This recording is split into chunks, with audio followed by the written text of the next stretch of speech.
Honey, you shouldn't be cleaning up another man's piss. You never know what someone's going through in life. Hello, everyone, and welcome to Decoding TV. I'm David Chen, and today we have a really exciting announcement. Joining me for this announcement and episode, he's a writer whose work can be seen at IGN, Vulture, and Joy Sauce. You've heard him on Decoding TV. Welcome back to the podcast, Siddhant Adlakha.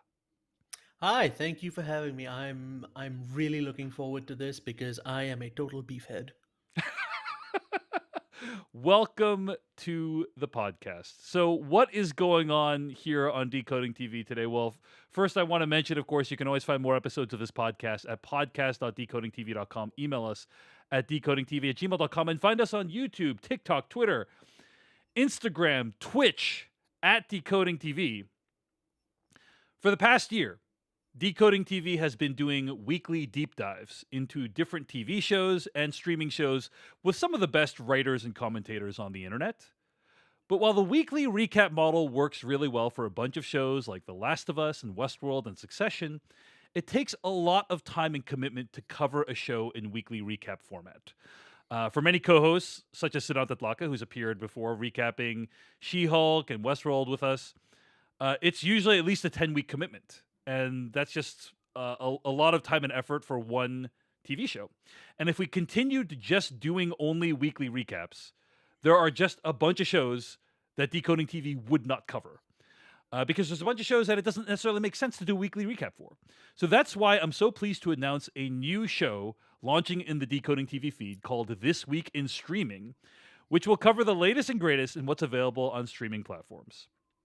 The idea is that every week, in addition to any weekly recaps going on Decoding TV, we will cover one of the most interesting, thought-provoking, and or critically acclaimed shows on TV. We won't recap every episode of a given TV show, but we will instead tackle the first episode or two, and then separately the last episode of that show to summarize the whole season.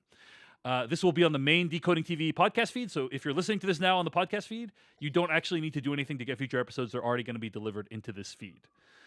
Over the course of the next few weeks, Siddhant and I will be covering Beef on Netflix, we'll be covering Barry on HBO, and we'll be covering Dead Ringers on Amazon Prime. Again, our plan will be to cover the first episode or two with no spoilers for the rest, and then the last episode, which will discuss the whole season of each show.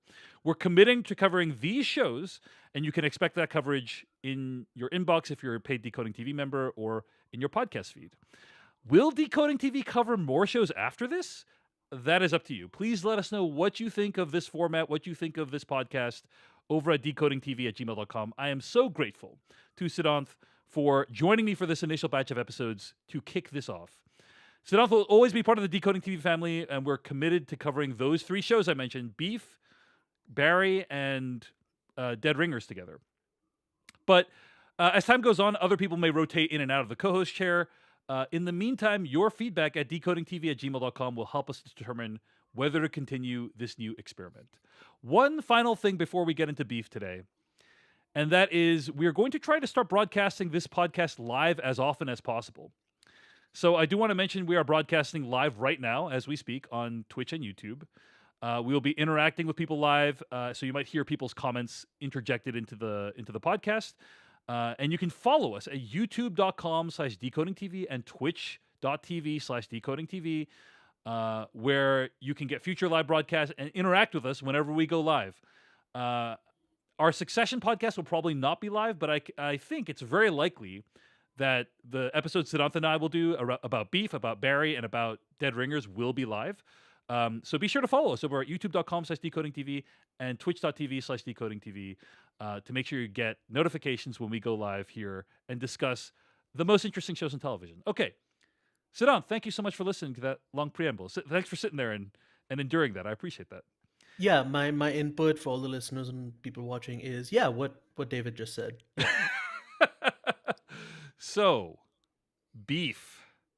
Let us get into the show. David? Yes? David, I think it's beef time. It's beef time. Beef is about two Asian Americans whose lives intersect after a road rage incident. Danny, played by Stephen Yun, is a contractor whose business is flagging and whose family life is a bit of a mess after he helped his cousin run an illegal operation out of his family's hotel. Amy, who's played by Ali Wong, is a small business owner who operates a plant selling business called Koyo House. Her business is on the verge of a sale to Forster's, a hardware chain run by Jordan, who's played by Maria Bello, and Amy really needs this sale to go through. All 10 episodes of Beef are now streaming on Netflix. Siddhant and I are going to be discussing episodes 1 and 2. We're going to spoil everything through episodes 1 and 2. We're not going to spoil the rest of the show. We're going to have a separate episode where we discuss the rest of the series. But this is just kind of initial thoughts and whether people should watch the show. So, Siddhant Adlakha, should people watch Beef, and what were your overall thoughts on the show? Should people watch the best new TV show of 2023? I think it depends. I'm going to say if you like good television, if you Mhm. like to laugh, if you like to also be kind of emotionally uncomfortable at times, yes, it is. Whoo, it's good. It is. Yeah, I'm not going to say too much. Because I've seen all of the show a couple of weeks ago and written about it over at joysauce.com, so you can get my also relatively spoiler free thoughts there. But yeah, this is the real deal. And I don't say this about very many TV shows, but it's really good. I approached it with this opportunity to come join me for this on Decoding TV after you'd already watched the whole series. But I've only seen the first 2 episodes. Hmm. And honestly, it was difficult to stop because I watched the first 2 episodes and I was like, oh, I really want to keep going, but I wanted to wait until we had recorded this episode first, so at least one of us could go in, kind of not knowing as much as possible. Yeah, and Um, I'm already on my second watch of the show at this point. this is an extremely well done show. It's beautifully shot. It's amazingly acted, and it has something to say about modern life. And I think it's many people are calling it one of the greatest series that Netflix has ever put out. That does not surprise me. I can't wait to watch the rest of the show. But for now, we're only going to talk about the first 2 episodes and spoil everything in the first 2 episodes. On that note, Siddhant, let's talk about these episode titles. Okay. Hmm. So I'm quoting here from Netflix's blog, which writes, Beef creator and showrunner Lee Sung-jin referenced influential texts and films to help describe the unhinged behaviors of his characters. Episode 1 is entitled The Birds Don't Sing, They Screech in Pain. Episode 2 is entitled The Rapture of Being Alive. People might be curious, what are these episode titles a reference to? Well, episode 1, The Birds Don't Sing, They Screech in Pain, is in reference to Werner Herzog's documentary Burden of Dreams, in which Werner Herzog says the following line, quote, "The trees are in misery and the birds are in misery. I don't think they sing. They just screech in pain. Taking a close look at what's around us, there is some sort of harmony. It's the harmony of overwhelming and collective murder." End quote. I guess I could have done a better Werner Herzog voice just now. I was But hoping you would. yeah, my bad, my bad. But yeah, there is it's kind of a reference to the fact that, oh, this behavior that you see the birds doing, they're singing, you think they're singing, you're interpreting it one way, but in fact inwardly they are actually screaming, right? That's what is actually going on. Episode 2, The Rapture of Being Alive, is actually a reference to Joseph Campbell in a famous 1988 televised interview with Bill Moyers.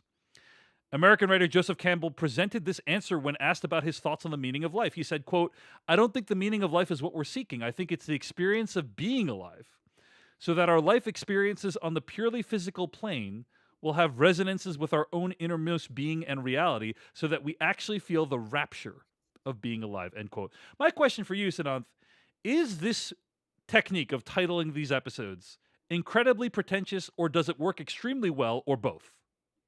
I don't know, man. All art is pretentious. I don't even know if that's a valid question.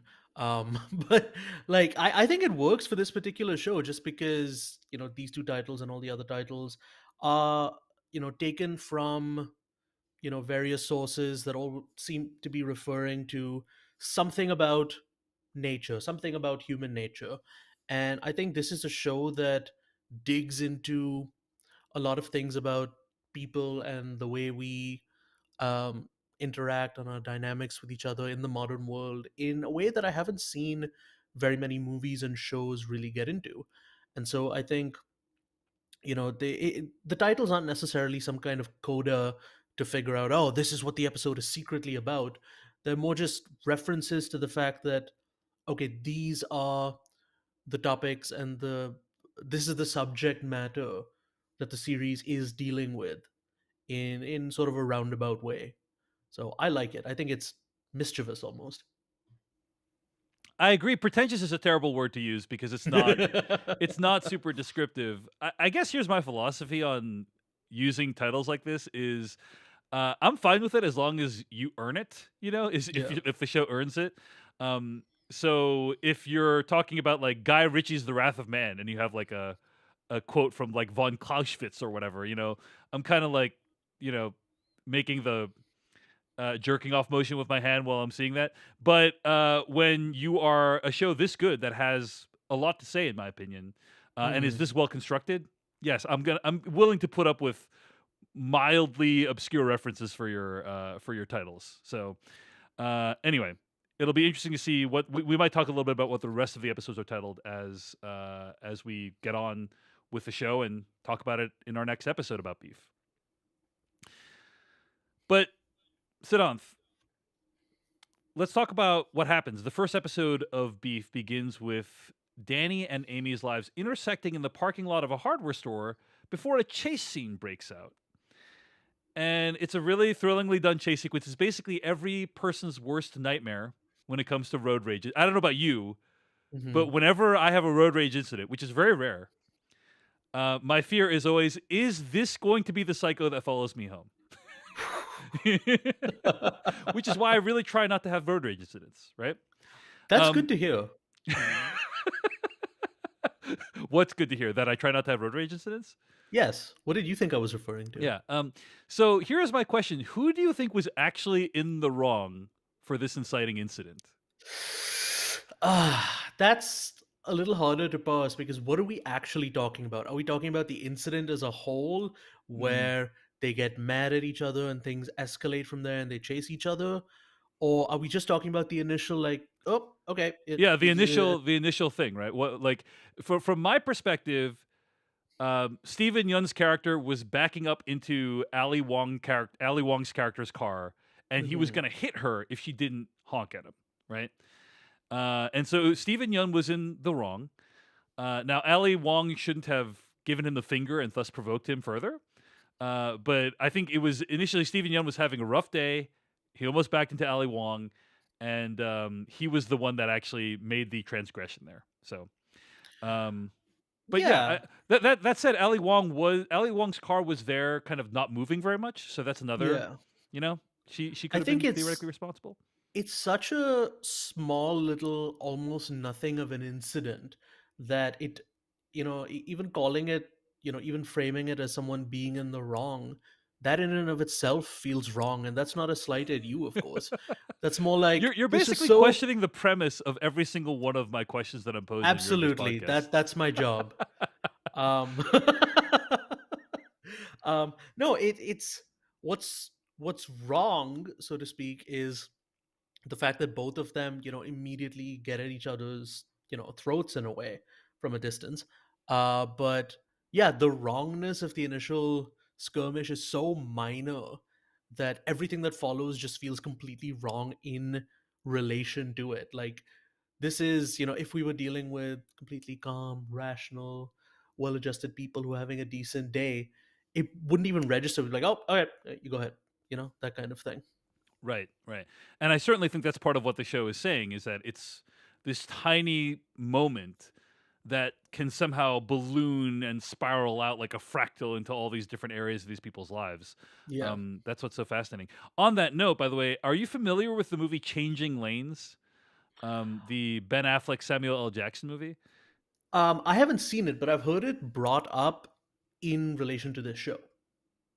It is an extremely different movie than what the show is in terms of uh aesthetically, in terms of kind of the areas of life that it's exploring.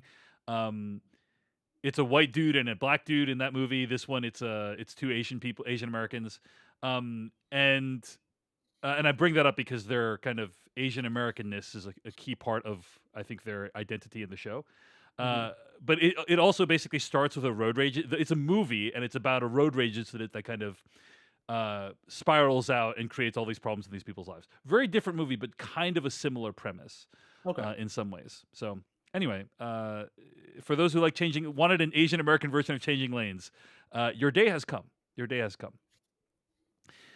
Um, Shortly after arriving home from the chase scene, Amy starts to tell her husband, who is George, right, played by Yeah. Joseph Lee. Hmm. She starts telling her about her life, and then he cuts her off and says, "Hey, like, you got to start focusing on the positive." Um, when I watched this, I actually thought this is very bad and unhealthy behavior, Siddhant. I don't know about Hmm. you, but I think that in general, one of the things that we see in these people's lives, both Amy and Danny, is how the people around them kind of invalidate them in various ways. Hmm. And I learned from uh, taking classes from this relationship counselors called the Gottmans. I don't know if you've ever heard of them, Mm-mm. but there's this concept called the stress relieving conversation, and the idea is that every day after work or whatever, you have like a 5 to 15 minute interaction with your spouse Hmm. or loved one. Where they can kind of just tell you what is going on with them, and it's like a way for them to feel validated. It's a way to connect, and so on and Yeah. so forth. And she's like starting to kind of have that, and this guy just cuts her off. This guy George just kind of cuts her off right away, and it foretold, I think, a toxic aspect of the relationship where he doesn't really listen to her needs, Hmm. and pay much attention to like what she's going through. What did you think, Siddhant, about the relationship dynamic between Amy and George? Yeah, like you said, it's a moment of, I guess, toxic positivity. Um, Yeah, yeah, great no, term. that's like I think George being introduced in that specific context is really interesting. And even though I've seen further episodes, I'm not going to talk about them, but you you immediately see him through the lens of, all right, this thing has happened and this pressure has built up, and Amy needs an outlet to relieve it. And George is definitely not that outlet, not that person for her. And it's interesting you talk about that you know uh, method in couples therapy. I've seen something similar posited just on Twitter, which is the best place to get advice. Um, but in this case, it was actually good advice, where you as a couple can avoid a lot of arguments and problems if you just figure out at the beginning of a conversation, is this a problem solving conversation or is this a venting conversation? Yeah, And when absolutely. those two things clash, when Amy's trying to have a venting conversation and George turns it into a problem solving one, um, you immediately see like the way she like shuts down and the way it kind of builds a little further for her. So yeah, fuck George. Oh, Yeah. wow, yeah. Yeah, Yeah. I mean, I don't think he acquits himself particularly well in the first two episodes, for sure. Hmm. By the way, one other random note I wanted to mention before I ask you what this episode brought up for you Yeah. is, um, right after the road rage incident that kind of creates the entire thing, uh, Danny, aka the Stephen Young character, looks at Ali Wong's character's license plate and starts repeating it to himself so that he can then Yeah. search for it later. Are you familiar with the movie MacGruber, Siddhant Adlakha? Yes, I am. This is very similar to one of the most famous sequences in MacGruber, where Yeah. MacGruber kind of gets cut off or sideswiped by this car, and then like starts committing the license plate to memory, and that's one of my favorite sequences. I don't think the people in this show were inspired by MacGruber necessarily, but they could have been, and I just really enjoy the parallels between MacGruber and the show Beef. But on that Yeah. note, yeah, go ahead. Beef is for all the MacGruber fans out there, I think. 100%. Yeah. On that note, Siddhant, a lot of the show is about anger. It's about how these people hate each other, and the reasons that they do so, and the ways in which it plays out. You had some thoughts about this, right? Yeah, I two things in particular stood out to me over the course of the first two episodes. One is the fact that the way that these two characters are directing their anger. Of course, the reasons are, they all have to do with things in their own lives, because they haven't really interacted with each other beyond this, minor friction. And even when their lives do start intersecting, um, they only have these like really tiny windows into each other's lives. And I think what immediately struck me was how much that maps on to the experience of just using social media in today's day and age, where, so many of your interactions and opinions are formed based on, um, again, this minor part of who someone is, and then you think you can extrapolate the rest of their personality based on, the 1% that you've seen of them, and then, you project things that might be going on in your own life, um, onto, you know someone who you see as just this, as just an object for your anger. And of course, that's the way anger works in a lot of situations. It could be with a coworker, it could be with, a stranger you bump into on the street. But yeah, what immediately struck me as someone who is extremely online is, oh, I kind of understand this on a very fundamental level. um and again, some of those windows that, the two characters are finding into each other's lives do have to do with the internet and social media. You find, Amy finds Danny's Yelp page, and um, Danny looks up Amy's address and forms, an opinion based on that. And we, the audience, we have larger windows into each of them, because we are with each of them for significant periods of time. Whereas, they, across the first two episodes, they barely interact. And yeah, that was the first thing that really struck me about the premise of the show. And I don't know if you, got any of that from it, or what your Yeah, read was. I think that's a great point. In many ways, I think the show is about what you said, is about like compression. And what I mean by that is about how people in general, and these characters in particular, can compress the life of another person into a very narrow thing that only they can see in that moment. That's really Yeah. what road rage is, in my opinion, right? It's Hmm. you're on the street and then someone cuts you off, and then for a moment, that is their whole identity. Is they're the person that cut you off. They're not father of three. They're not person who volunteers at the local soup kitchen for 18 hours a week. They're just, that's the a hole that cut me off. Yeah. And that is the phenomenon that allows people to treat each other so poorly online, and in general, is you see a glimpse of someone else's life and you think you know them, but you don't know anything. You don't Yeah. know anything. And you're looking at someone's life through a straw. Like you're looking at a piece of paper through a straw. You see like a tiny bit and you think you know everything, but you're seeing Hmm. like a tiny portion of it. Um and it's that kind of compression, that kind of way of looking at things, that allows people to do terrible things. Definitely a huge mechanism of what I think is at play here. Um, so let's talk. Go ahead, Siddhant. Did you have a response? Yeah, no, in that sense, one of the first shows that Beef actually reminded me of was a show by Mike White, who created The White Lotus. But his short-lived HBO series Enlightened, I don't know if you're Yeah, familiar with it, yeah. got two seasons of the minimum three that it should have gotten. But something that it does really, really well, especially in its second season, is it shifts perspective to some of the supporting characters. There are entire episodes just about, like, a supporting character from the moment they wake up to the moment they go to sleep, and you suddenly get a sense that you've been exposed to a whole new world, or that, you're seeing the world of these characters in a way that you thought you had, that you hadn't before. Um, and I think Beef kind of starts to do that a little bit with its first couple of episodes. And, like I said, not going to discuss the remainder of the show too much, but it does, it does continue to do that in interesting Hmm. ways. Yeah. I mean, I think one of the big things that the show is about is how yes, George is the worst.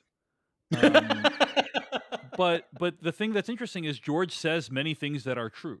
Yeah. Like anger is a transitory state of consciousness. When he's cleaning up the guy's urine, he's like, you never know what people are going through. And that is literally the mantra for this entire show, in my opinion, is you never know what people are going through, right? Yeah. Um, and what is unfortunate, the Mhm. tragedy of beef is that these people are going through kind of both. They're both going through the worst period of their entire lives, basically, Yeah. and they just happen to kind of collide at this one inopportune moment.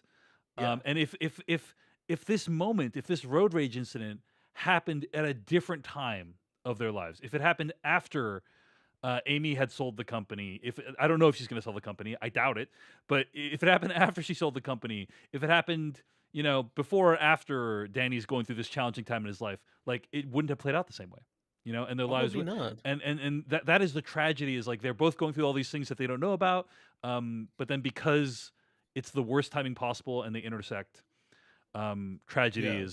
is likely going to result. So Yeah. And also, I know I keep saying I'm not going to talk about future episodes, and I'm not. It's just that yes. it's really hard for me because I'm so excited about this show. All I'll say about George is, yeah, screw George. That is my opinion of George in the first two episodes. Yeah, yeah. Yeah. So let's talk about the performances. One of the Yes. things that I was really impressed by in the show is specifically Ali Wong. I think she is incredible because the camera takes on a very subjective point of view for most of the show. And what I mean by that is um, there are tons of close ups of Ali Wong's character Amy, of Stephen Yun's character Danny. You're often just like looking at them, what they're thinking about. But honestly, I think Ali Wong's character has the harder job Hmm. in this, or Ali Wong has the harder job in this show. They're both awesome, but Ali Hmm. Wong has the harder job because um, Danny is largely a what you see is what you get. If he is feeling Yeah. differently about you than he is saying, then it's very transparent or it's very thinly veiled. Um, it's Ali Wong that needs to put up an entire edifice, this entire front of who she is, because inwardly she is dying inside. Right? She's uh, really sad about all that life has given her, about the current state of things in her existence, and she actively hides this from everyone that's around her. Yeah. And that's why I think like the the road rage incident, how that spirals out, is so invigorating for her, is because she finally gets a chance to be who she really is, or how she really feels, um, through this extremely weird connection she has to this Danny guy. But I thought Ali Wong did awesome in this show and so far, and a big part of that is because there's just all these like little glances that she does when people aren't looking, or the transition between when she thinks people are looking, when people aren't looking. A really good example of this is the first scene that we already discussed with George and trying to tell George about her problems, and she kind of puts on a smile even though she's not really happy. Or when George turns away, she kind of you see her expression change. All these little like mini things that she is experiencing, we get to experience. So I think the performances are phenomenal, and I think the camera is I said the word I think I said the word unforgiving because it's like up close. There is Hmm. no room for error. It's also like very occasionally unflattering. Like it's not, Hmm. it's not like aesthetically beautiful just because it's so close, it's so unforgiving, and you're seeing these people in challenging emotional states. What did you think of the performances, Siddhant? Yeah, starting with Ali Wong, I think you make a really good point about those, transition moments between lines, between conversations.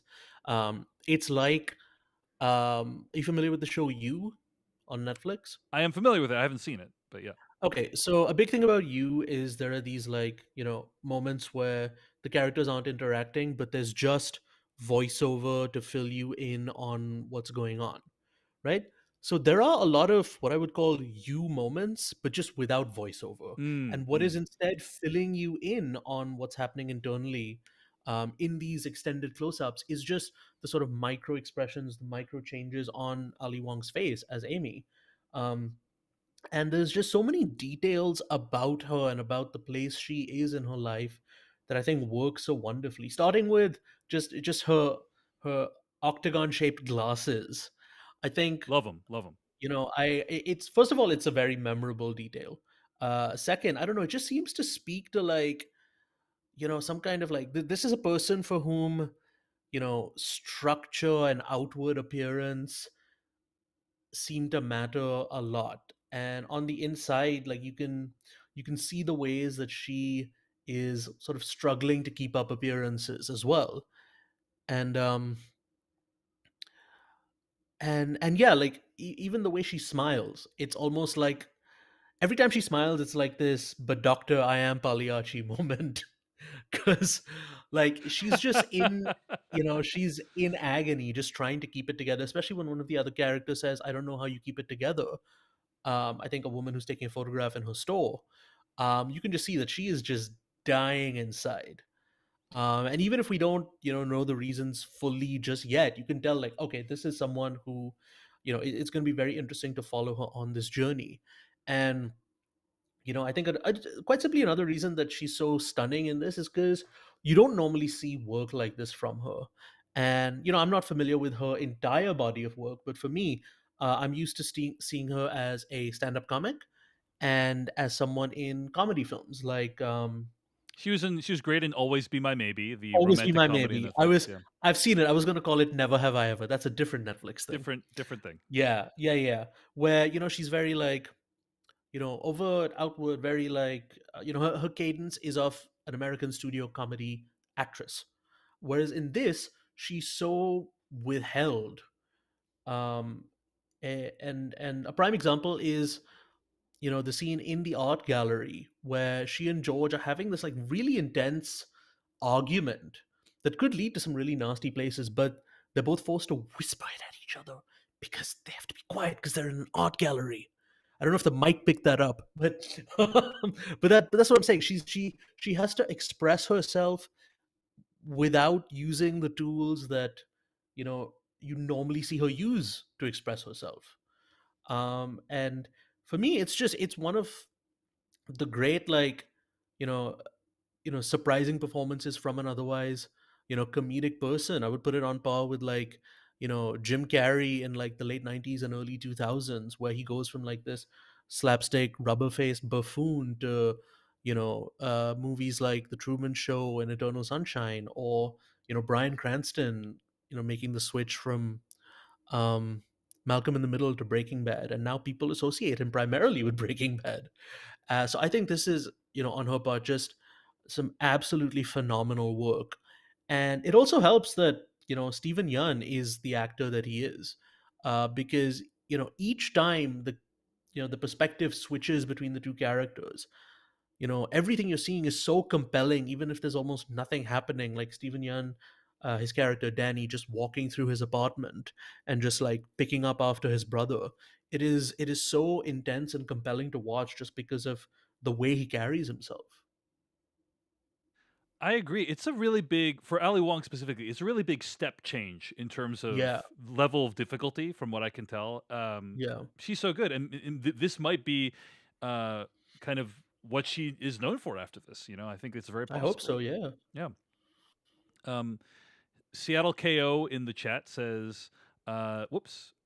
Seattle KO in the chat says this is Ali Wong's best work since she started acting, and I would agree with that. I think Yeah. she's awesome in this. Um, Now, you brought up the art gallery scene. Hmm. This is a little weird to me, Siddhant, because I thought the show is great. Even the art parts are great, but the art stuff is the only part of the show that really feels like it is a kind of over the top satire from my perspective, right? Okay.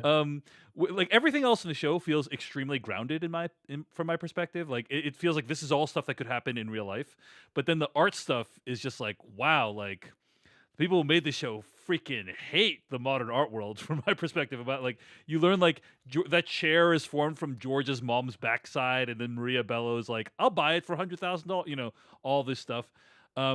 What was your take on how the show handled the art world? Honestly, it never felt like that to me. Hmm. I never once thought that this is, a skewering of, minimalist or abstract gallery spaces at all. I think the only time in these first two episodes that It's like, huh, that's a weird piece of art. Why do you think that's good? The only time that that comes across to me is when you first see one of George's sculptures. Right, and I think it's meant to look kind of phallic, Yeah, it and looks. so yeah. Yeah, it's meant to be a vase, but like where would the flowers even go? I think it's a mess. And in fact, so at one point he's making a clay pot and he gets distracted with his conversation about couples therapy, and he slips and like obviously it gets like the shape changes Yeah. and all that. But to me, the thing that he made accidentally is so much more compelling than what he was trying to purposefully make because it Uh-huh. comes from a genuine place. And I think that's an interesting part of his character too. He's this guy whose parents, or at least his father, was like a renowned artist and Yeah. has this gallery space dedicated to him. And the second time I saw the second episode, I really paid attention to what was being said about this gallery space, about negative space and the absence of people. And that's why it's chairs, because you're does a chair have a function without a person in it? And what memories and things and feelings do chairs conjure? Does it have to do with the chair in and of itself, or does it have to do with the person whose backside was in the chair? And so I Put a genuinely different way to appreciated to that. reference a different movie that's coming out this weekend. A shoe is only a shoe until someone steps in it. And Viola Davis came up with that line. Yes. True Yeah, fact. True we're fact. talking about Air, the Ben Yeah. Affleck movie about Oh, Nike. no, I was actually talking about Super Mario Brothers. Sorry about that. Yeah, they say that too. Yeah, Yeah, yeah. yeah, it's in both movies. Oh, it's a Um, me. I am the shoe. Seattle KO in the chat says the Japanese mother, who is also a pretentious artist throwing shade at Ali Wong's character as a mother-in-law, was captured so well too. Uh, Fumi.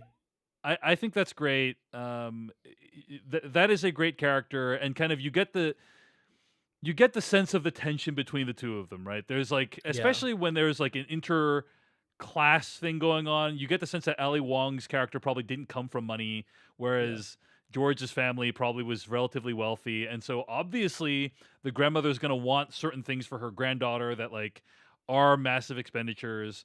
And this can create a lot of tension. There's a lot of judging going on, a lot of things that aren't said going on. I really thought that dynamic was captured very well. So, any thoughts on that, Siddhant? I think the actress who plays Fumi, I'm sorry, I have her name here. Uh Patty, I believe it's Uh, Yasutake. yeah, I could yeah, be that sounds right. mistaken. I apologize. But yeah, no, she has such a minor presence in the first two movies, and yet such a major presence at the same time. Did I say first two movies? They feel like Yeah, first movies. two episodes. Yeah, The first two episodes. Yeah, yeah. beef and its sequel, more beef. Um, Beef and its sequel. It's what's for dinner. uh, So and yeah, go ahead. yeah, no, because again, you even though you only get like glimpses of these, supporting characters, they're all so well rounded right from the get go, and also well performed, and so well detailed in what they wear, whether it's the enormous amounts of makeup or the flashy sort of gaudy things that Fumi's wearing, Hmm. or George's ridiculous little cap with the like brim turned up. And I am I wrong, or was he wearing like a fanny pack at one point? I That could just be me projecting on how much I I dislike don't him. I recall don't that. know. I don't recall that. Yeah.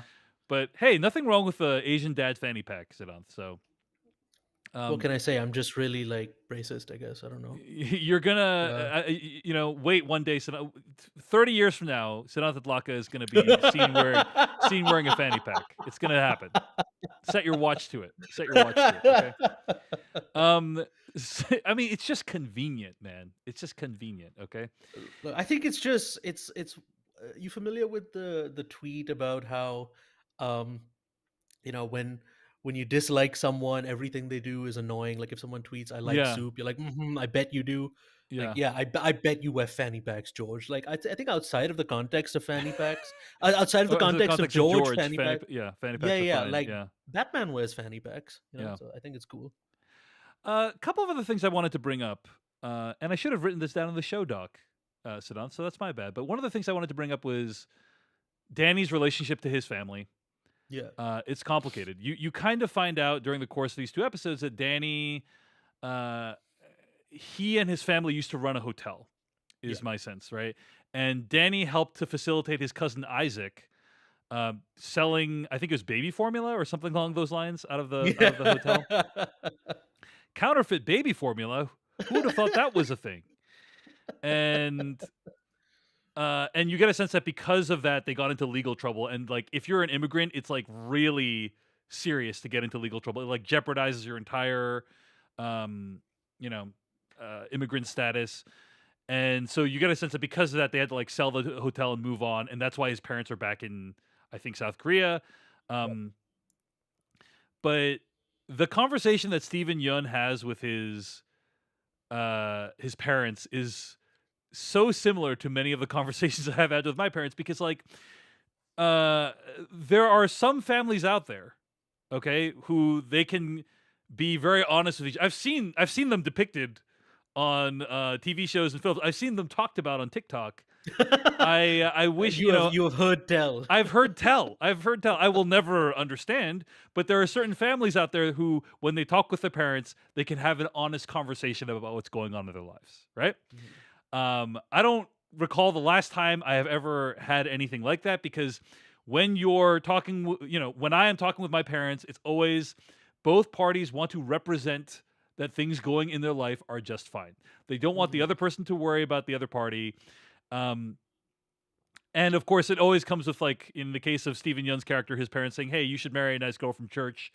Definitely something I've heard approximately 600 times in my life.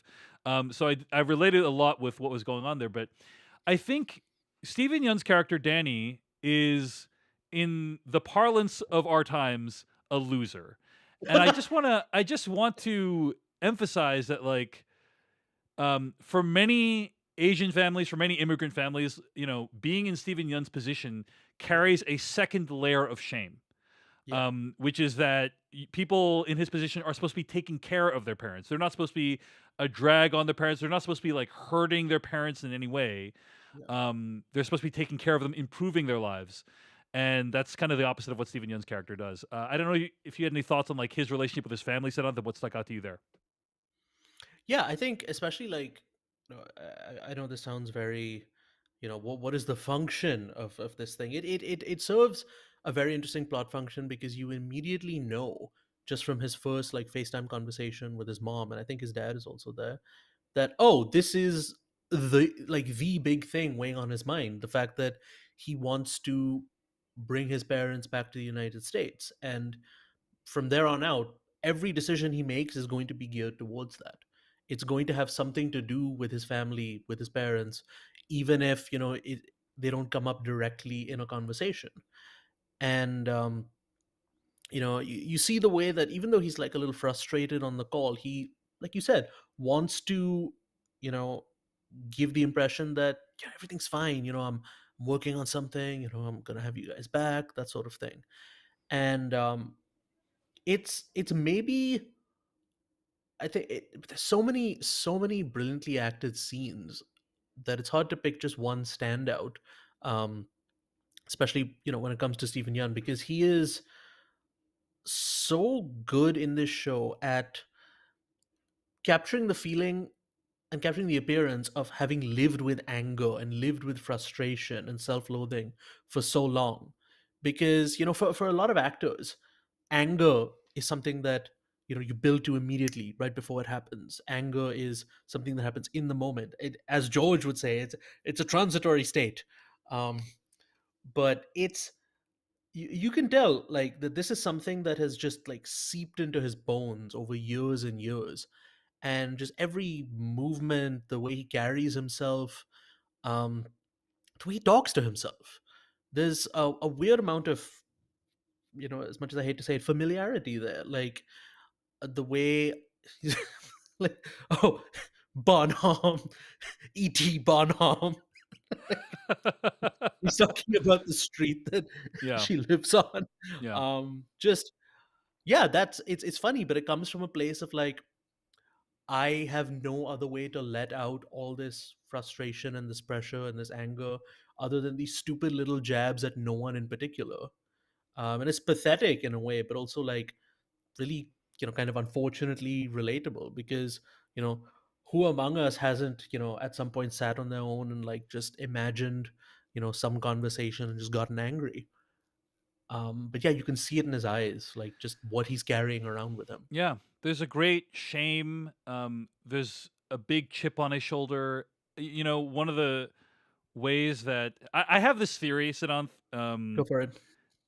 and I don't want to accidentally slight you. Maybe you've used this. Hmm. Let me put it this way.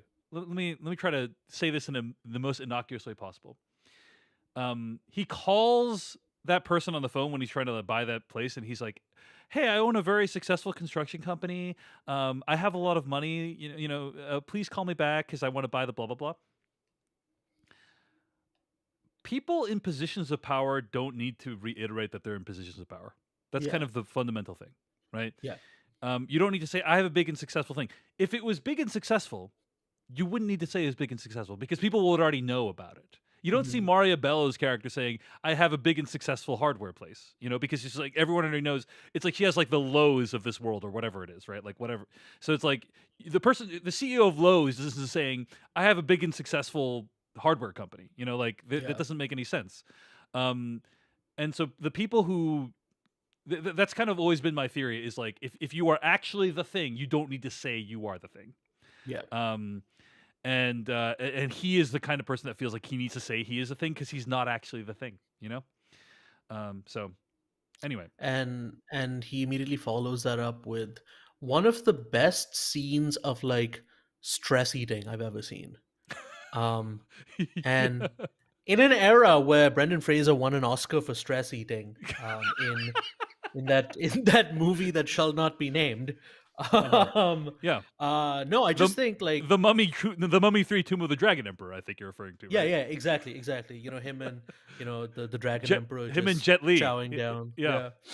Yeah. Um, no, like Steven Yeun eating Burger King, just shoving it in his mouth and like almost choking on it is like the way he does it. Like, yeah, I'm sure he's hungry too, but it's just like, oh, I gotta get this down. I'm feeling all this external like pressure, and I need something to push it down. And for some people, Mm, food is that thing.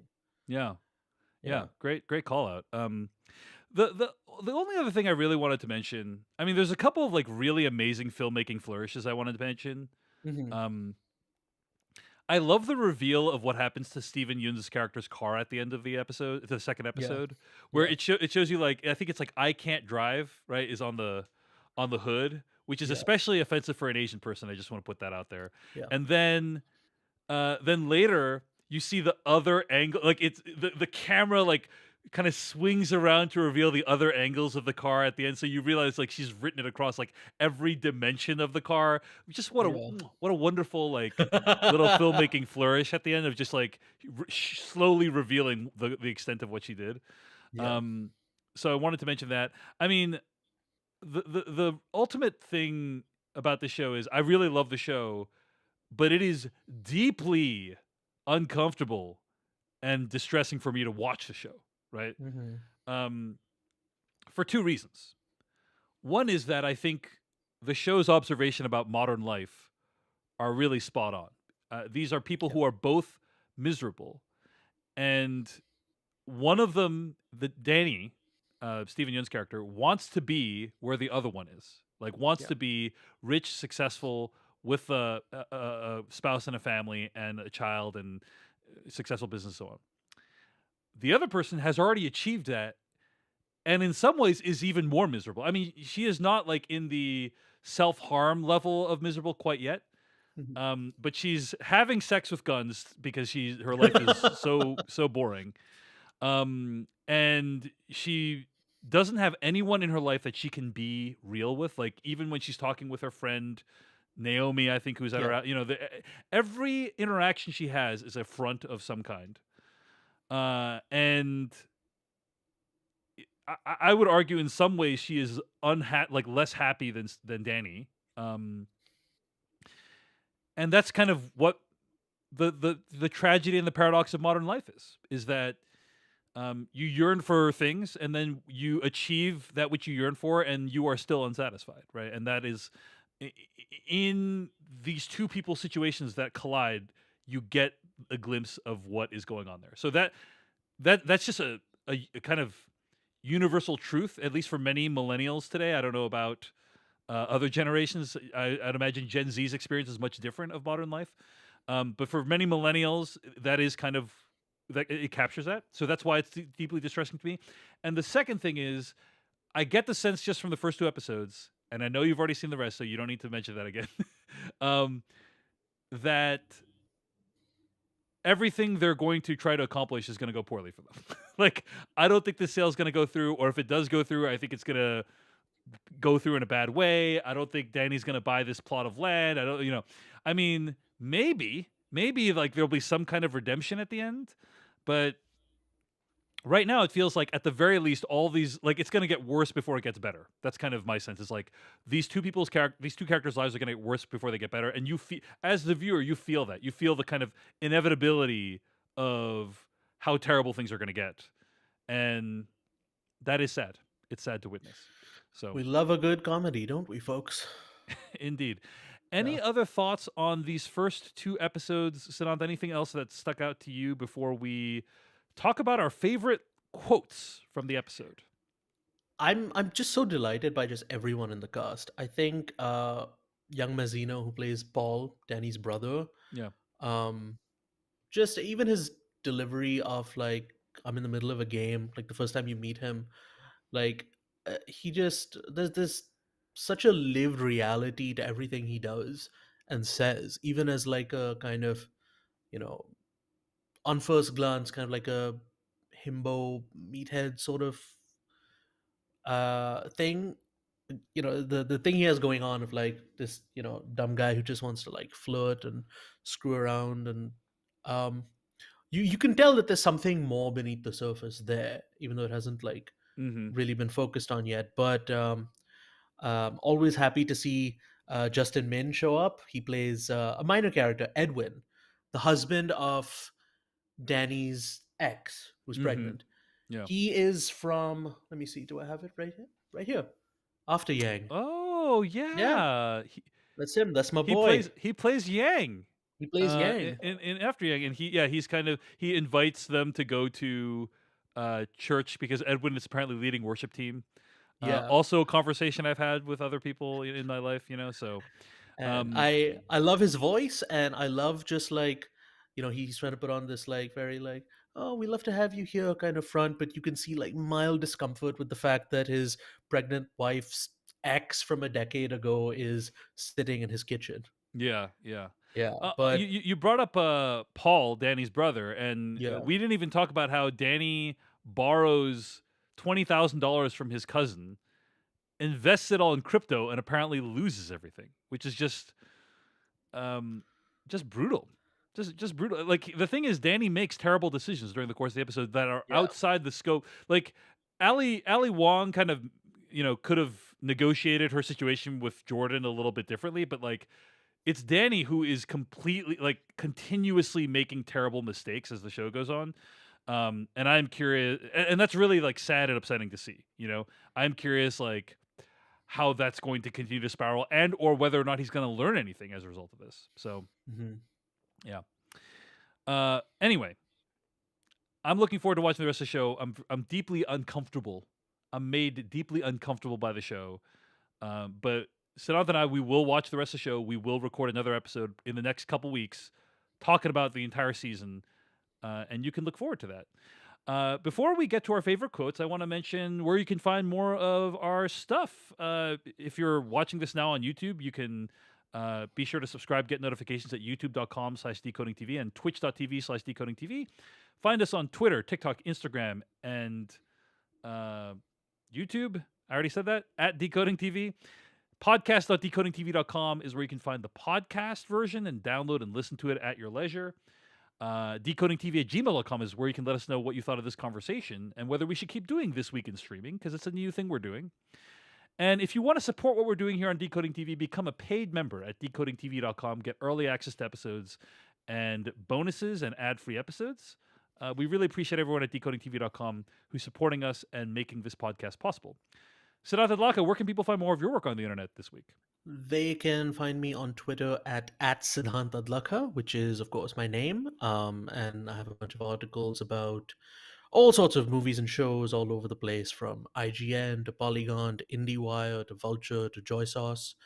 Yeah, and Twitter will take you to all those places because I share my work there and sometimes tweet about other things.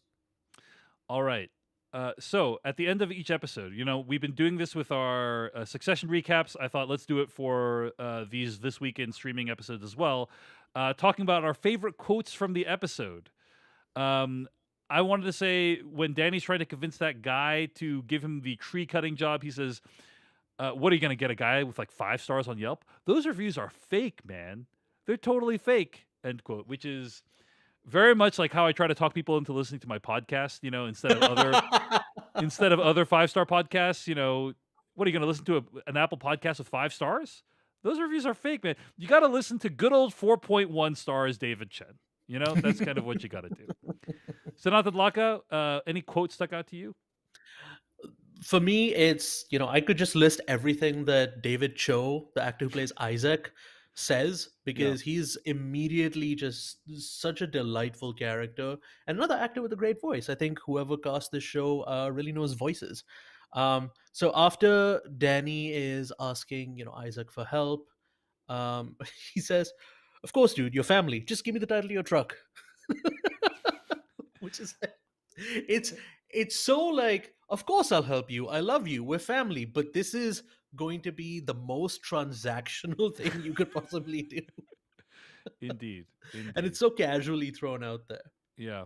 Yeah. And the other great thing he says is maybe a little too explicit for YouTube. It has to do with kimchi juice. Oh yeah, I was almost gonna start. I was almost gonna start the episode with that, but it was a little bit too spicy, as it were. Yeah. But anyway, that is going to bring us to the end of our very first episode of This Week in Streaming here on the Decoding TV podcast feed. I want to give a big shout out to Siddhant Adlakha for joining me today. Thanks, man. Really appreciate it. It's been a blast diving into the first 2 episodes of Beef. And yes, you look like you want to say something, Siddhant.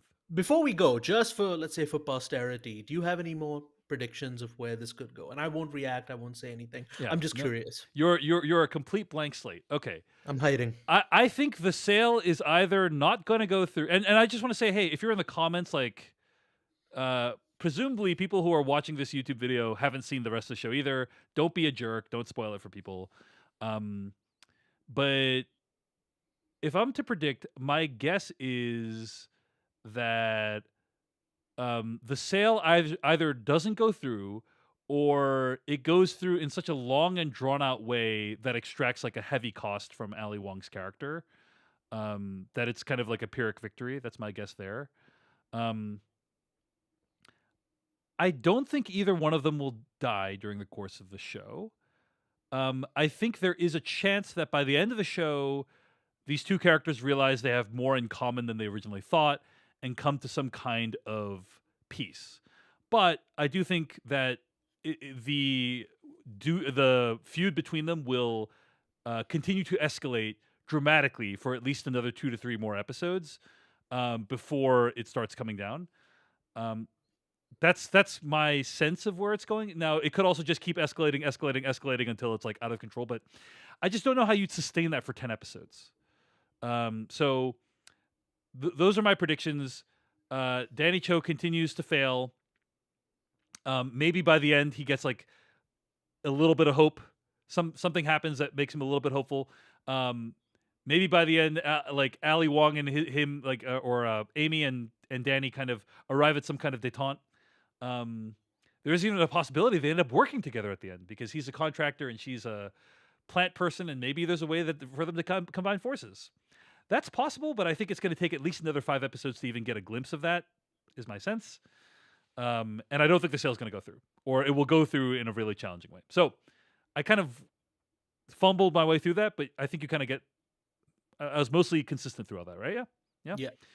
So we will regroup and we will see how correct David Chen is or is not. But yeah. Thank you so much for listening to this. A big thanks to Siddhant for joining us. Decodingtv@gmail.com. Let us know what you thought of this episode, this structure, right? Which is not a straight recap of the episode. It's kind of just thoughts on specific topics around the episode. Would love to hear any feedback on that. But we hope you'll join us over at youtube.com/decodingtv and on podcast.decodingtv.com for our coverage of the rest of season 1 of Beef. Goodbye. Beef, beef, beef, beef, beef, beef, beef, beef.